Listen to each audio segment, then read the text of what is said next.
It's the Point Music News Minute with Kim Kelly. This Music News Minute is brought to us by Dollar Loan Center, your community short-term lender. Dollar Loan Center is now offering signature and title loans. Visit don'tbebroke.com.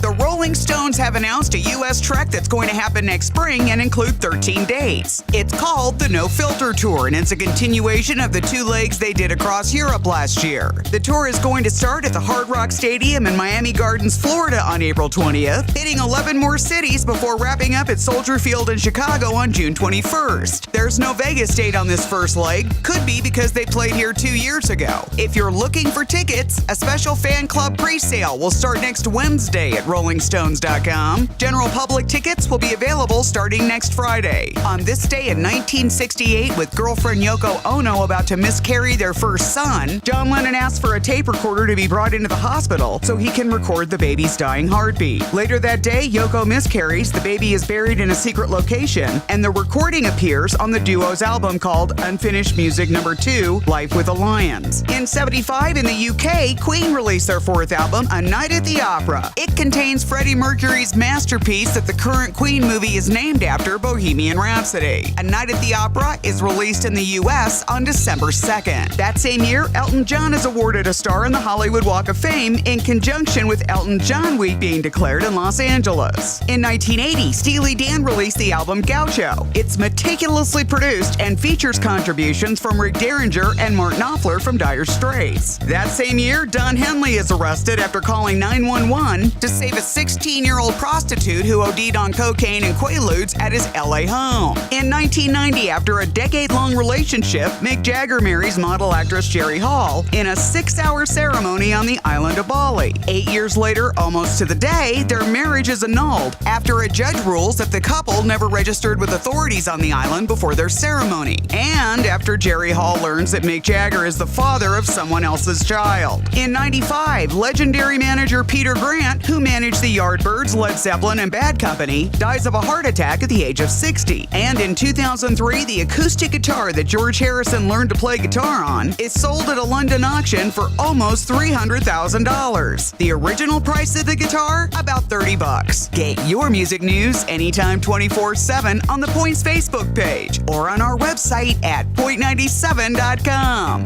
The Point Music News Minute on 97.1 The Point, #1 for classic rock.